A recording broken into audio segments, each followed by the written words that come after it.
Cultural diffusion and traditional Korean culture. Unify Shilla and Bade.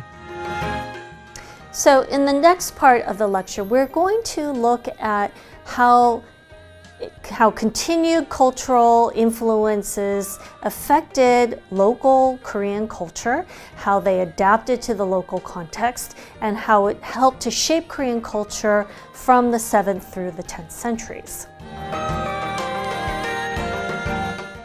We're also going to look at how these different cultural elements interacted and compare with its neighbors. So during this time period, as the political entities started to take firmer shape, we see that this is also happening in the neighboring regions, particularly on the Chinese mainland. And so we'll see how the cultural influences compare between these different areas. What is the Silk Road? So during this time was when Shilla was able to ally with the Tang Dynasty that was on the Chinese mainland, and then they were able to conquer first Baekje, then Goguryeo, and unify the peninsula. So this occurred around 676, and with the rise and fall of these different kingdoms, we have population movement, and with the unification of the peninsula, there's a mingling of the different cultures from Goguryeo, Baekje, and Shilla.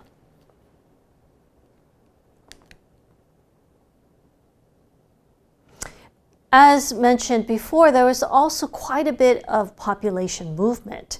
So former Goguryeo elements, some of them were incorporated into unified Shilla, others fled, and some of them fled into the northeastern region of East Asia. Some also went to the Chinese mainland. But many of these refugees of fallen Goguryeo, they became the Malgal or the Mohe indigenous groups. Some of them consolidated in 698 to form the kingdom of Pare.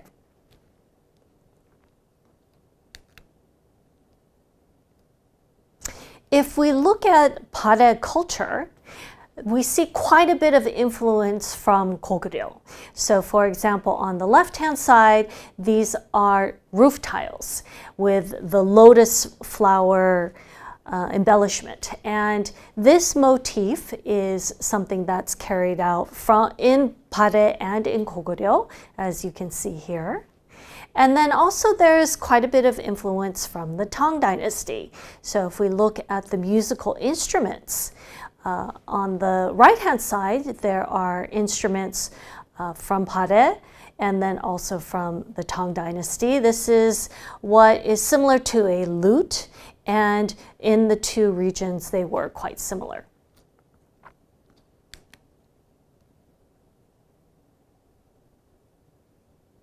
After the unification of the peninsula by Shilla, we also again see influence in music and musical instruments from the Tang Dynasty, but also from within the region, from Gaya, from Goguryeo, from the Tang Dynasty.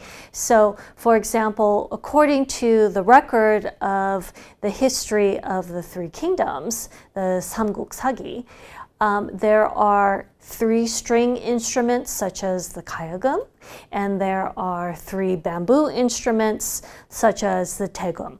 And we can see that within the region that there's quite a bit of cultural exchange.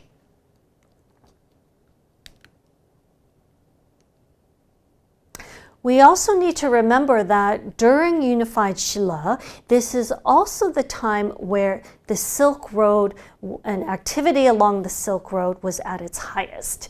So because of the routes and because of the traffic along the Silk Road, there's quite a bit of interaction and contact between Shilla and between Tang and between whatever influences are coming into the Tang Dynasty are also seeping into Shilla. For example, We see that there are records of contact with the western regions. This would be anything west of the Tang Dynasty, including Central Asia, Persia, and then into parts of Europe. And evidence of this that we have are, for example, the glass. So glass was something that was not produced within the Shilla dynasty, but something that eventually made its way across the Silk Road and then was gifted to Shilla through the Tang dynasty.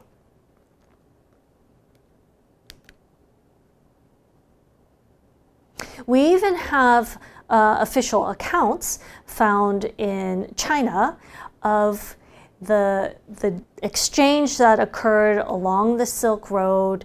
For example, there was examples of Buddhism traveling and Buddhist monks that were traveling along the Silk Road. And as these became introduced to Shilla, Shilla officially recognized Buddhism in 528 and became patronized by the Shilla state. And so there are quite a few monks from Shilla that would travel to the Tang dynasty and to India in order to study and to learn Buddhism, and also in hopes of receiving enlightenment.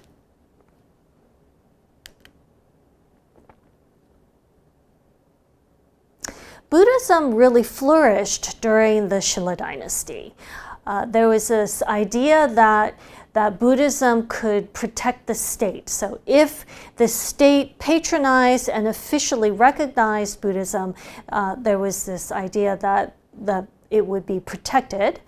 And so the state was involved in active construction of temples, as we can see here. Hwangryongsa is a 9-story tower, and so there was quite a few temples and pagodas that were constructed during the Shilla dynasty, and it was meant to protect Shilla from the surrounding 9 countries.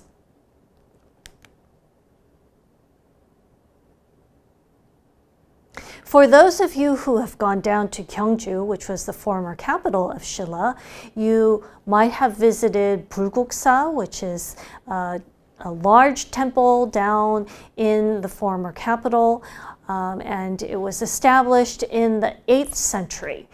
It also is the site of Seokguram, which is a grotto housing a seated Buddha, a statue of a Buddha.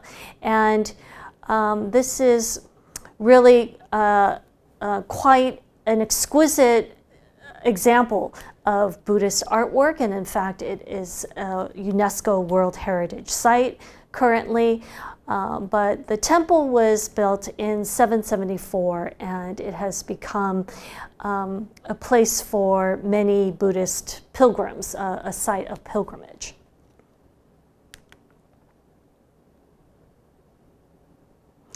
We also see the continued influence of Confucianism and the development of Confucianism during the unified Shilla period. So for example, the Gukak, or the National Academy, was established during this time, and this was to promote the study of Confucian ideology.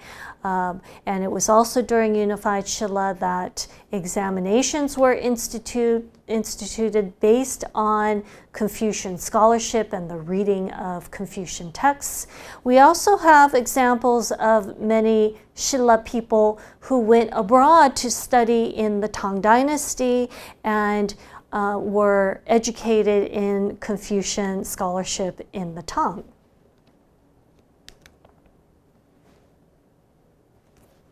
One such of these scholars was Choi Chi-won. So Choi Chi-won was born in the 9th century in Shilla, and he was sent to the Tang dynasty as a young 12-year-old boy where he studied there, and he eventually passed the civil service examinations in the Tang dynasty and even was given official positions in the Tang government. He is said to have received favor from the Tang emperor and what became a person of repute in the Tang dynasty before returning to Shilla. But because he was so scholarly and because he was so open-minded and ecumenical, he did not just study Confucianism, but he also studied Buddhism and Taoism and incorporated all of these ideas into his own scholarship and tried to synthesize all of them. And what we end up seeing here, for example, is on the left-hand side is a depiction of Choi Chi-wan as a Confucian scholar because he was very accomplished as such. In the middle, there is a Buddhist monk's memorial stele, which was written by Choi Chi-wan himself. And on the right side, this is a depiction of Choi Chi-wan, but this is a Taoist hermit, which is something that is prevalent in folk beliefs, but we see pictured here Choi Chi-wan himself.